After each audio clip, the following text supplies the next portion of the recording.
Hello, food and craft വേൾഡിലേക്ക് സ്വാഗതം. ഇന്നത്തെ എൻ്റെ റെസിപ്പി എന്ന് പറഞ്ഞൊരു ഫിഷ് നിർവാണൻ്റെ റെസിപ്പിയാണ്. വളരെ സിമ്പിളായിട്ട് ഉണ്ടാക്കാൻ പറ്റിയ ഒരു ഫിഷ് നിർവാണയാണ്. ഞാനിവിടെ അയില വെച്ചിട്ടാണ് ഉണ്ടാക്കുന്നത്. നമുക്ക് ഏത് മീൻ വെച്ചിട്ടാണെങ്കിലും ഇത് ഉണ്ടാക്കിയെടുക്കാം. വളരെ ടേസ്റ്റിയാണ്. അപ്പോൾ ഇത് ഉണ്ടാക്കുന്നത് എങ്ങനെയാണെന്ന് നമുക്കൊന്ന് നോക്കിയിട്ട് വരാം. അപ്പം നമുക്ക് നമ്മുടെ വീഡിയോയിലോട്ട് പോകാം. ഞാനിപ്പോൾ നിർവാണ ഉണ്ടാക്കാനായിട്ട് എടുത്തേക്കുന്നത് അയിലയാണ് എടുത്തേക്കുന്നത്. നമുക്ക് അയില വെച്ചിട്ട് ഉണ്ടാക്കാം. അപ്പം ഇതൊന്ന് വരിഞ്ഞെടുക്കാം. ഞാൻ ഇത് കഴുകി വൃത്തിയാക്കി വെട്ടി കഴുകി എടുത്തതാണ്. അപ്പം ഇതൊന്ന് വരിഞ്ഞെടുക്കാം നമുക്ക്. മീനെല്ലാം ഉണ്ടാവും വരഞ്ഞെടുത്തിട്ടുണ്ട്. ഇനി നമുക്കൊരു മസാല ഉണ്ടാക്കാം. അപ്പം മസാലക്കായിട്ട് ഞാനൊരു ടീസ്പൂണ് മുളക് പൊടി ഇട്ട് കൊടുക്കുന്നുണ്ട്. ഒരു 1/4 ടീസ്പൂണ് മഞ്ഞൾപ്പൊടി, 1/4 ടീസ്പൂണ് കുരുമുളക് പൊടി, ആവശ്യത്തിനുള്ള ഉപ്പ്, കുറച്ച് നാരങ്ങ നീര് ഒഴിച്ചു കൊടുക്കാം.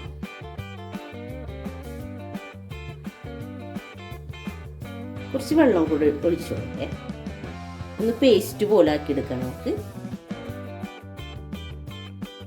മസാലയൊക്കെ നല്ല പേസ്റ്റ് പോലെ ആക്കിയിട്ടുണ്ട്. ഇനി നമുക്ക് നമ്മുടെ മീനിലോട്ട് തേച്ച് കൊടുക്കാം. നല്ലതുപോലെ തേച്ച് കൊടുക്കണം കേട്ടോ.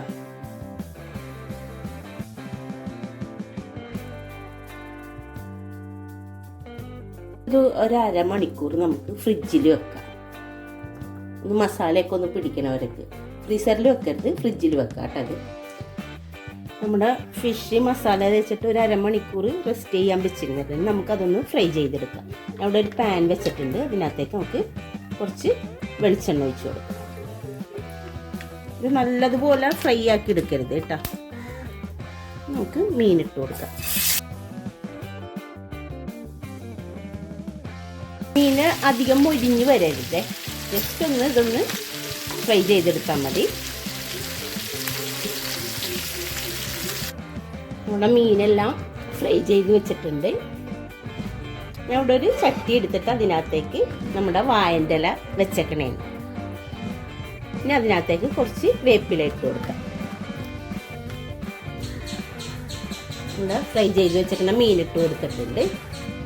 ഇതിനകത്തേക്ക് നമ്മുടെ കട്ടിയുള്ള തേങ്ങാപ്പാൽ ഒഴിച്ചു കൊടുക്കുന്നത്. ഞാൻ ഒരു മുറി തേങ്ങ എടുത്തിട്ട് അത് നല്ലോണം കട്ടിയാക്കിയിട്ട് എടുത്തേക്കണേന് പാല് അതൊഴിച്ചു കൊടുക്കുന്നുണ്ട്. ഇനി അതിനകത്തേക്ക് നമുക്ക് ഇഞ്ചി നല്ല പൊടിയാക്കി അരിഞ്ഞത് ഇട്ട് കൊടുക്കുന്നുണ്ട്. ഇതിനകത്തേക്ക് ഞാൻ കുറച്ച് പച്ചമാങ്ങ ചെറുതായിട്ട് കട്ട് ചെയ്തത് ഇട്ട് കൊടുക്കുന്നു. ഒരു മാങ്ങ ഫുള്ളും എടുത്തിട്ടില്ല കേട്ടോ. ഒരു കഷ്ണം എടുത്തിട്ട് ചെറുതായിട്ട് കട്ട് ചെയ്തതാണ്, അതിട്ട് കൊടുക്കുന്നുണ്ട്. ഇതിനകത്തേക്ക് ആവശ്യത്തിന് ഒരു 2-3 പച്ചമുളക് ഒന്ന് ചെറുതായിട്ട് കട്ട് ചെയ്തത് ഇട്ട് കൊടുക്കുന്നുണ്ട്. കുറച്ച് കുരുമുളക് പൊടി ഇട്ട് കൊടുക്കുന്നുണ്ട്.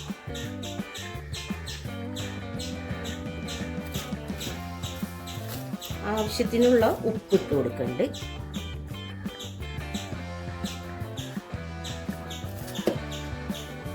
ഇതിനകത്തേക്ക് കുറച്ച് വേപ്പിലയും കൂടെ ഇട്ട് കൊടുക്കുന്നു. ഇവിടെ പാലെല്ലാം അടിയിലോട്ട് പോയേക്കണല്ലോ. അപ്പോൾ ഇതൊന്ന് മുകളിലോട്ട് പതിയനാക്കി കൊടുക്കാം. ഇതിനകത്ത് നമുക്ക് തേങ്ങാക്കൊത്തൊക്കെ ഇടാം. ഞാനിപ്പോൾ തേങ്ങാക്കൊത്തൊന്നും ഇട്ടിട്ടില്ല.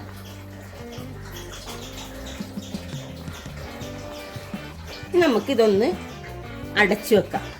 ഒരു 6-7 മിനിറ്റ് ചെറിയ തീയിലാണ് ഞാൻ ഇട്ടേക്കണത്. ഒരു 6 അല്ലെങ്കിൽ 7 മിനിറ്റ് നമുക്കിതൊന്ന് മൂടി വെച്ച് ഒന്ന് കുക്ക് ചെയ്തെടുക്കാം. ഇടയ്ക്കൊന്ന് തുറന്നിട്ട് നമുക്ക് കുറച്ച് പച്ച വെളിച്ചെണ്ണ ഒഴിച്ചു കൊടുക്കാം.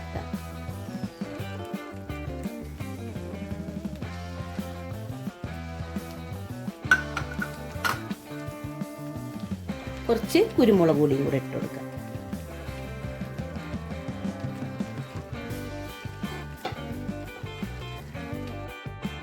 അപ്പം നമ്മുടെ കറിയെല്ലാം റെഡി ആയിട്ടുണ്ടോയെന്നൊന്ന് നോക്കാം. നമ്മൾ ഈ കറി ഉണ്ടാക്കുമ്പോൾ നമ്മൾ തേങ്ങാപ്പാൽ എടുക്കുന്ന സമയത്ത് നല്ല കട്ടിയുള്ള തേങ്ങാപ്പാൽ എടുക്കാൻ ശ്രദ്ധിക്കണം. കട്ടി കുറഞ്ഞ് പാലുണ്ടാക്കിയാൽ നമ്മൾ കറി തിളപ്പിക്കുമ്പോൾ അത് പിരിഞ്ഞു പോകാനുള്ള സാധ്യതയുണ്ട്. അപ്പം നമ്മൾ കട്ടിയുള്ള പാലായിട്ട് എടുക്കണം. അപ്പം നമ്മുടെ ഫിഷ് നിർവാണൻ്റെ കറിയെല്ലാം റെഡി ആയിട്ടുണ്ട് കേട്ടോ. അപ്പം നമുക്കിനി ഫ്ലെയിം ഓഫ് ആക്കാം. നല്ല സൂപ്പർ ടേസ്റ്റാണ് ഈ കറിക്ക് കേട്ടോ. അപ്പം നമ്മുടെ അടിപൊളി ടേസ്റ്റുള്ള ഫിഷ് നിർവാണ റെഡി ആയിട്ടുണ്ട്. നമുക്ക് അപ്പത്തിനും വെള്ളയപ്പത്തിനും നമ്മുടെ അരിപ്പത്തിരിക്കൊക്കെ ചപ്പാത്തിക്കൊക്കെ കഴിക്കാൻ പറ്റിയ നല്ലൊരു കോമ്പിനേഷൻ ആയിട്ടുള്ള കറിയാണ്. വളരെ ടേസ്റ്റിയാണ് കേട്ടോ ഈ കറി. വളരെ സിമ്പിളുമാണ് ഉണ്ടാക്കാനായിട്ട്. അപ്പോൾ എല്ലാവരും ഇതൊന്ന് ട്രൈ ചെയ്ത് നോക്കണം കേട്ടോ. അപ്പോൾ എൻ്റെ ചെറിയ വീഡിയോ ആണ്. അപ്പോൾ അത് ഇഷ്ടപ്പെട്ടാൽ ലൈക്ക് ചെയ്യാനും ഷെയർ ചെയ്യാനും സബ്സ്ക്രൈബ് ചെയ്യാനും മറക്കരുത് കേട്ടോ. അടുത്ത വീഡിയോയുമായിട്ട് വീണ്ടും കാണാം.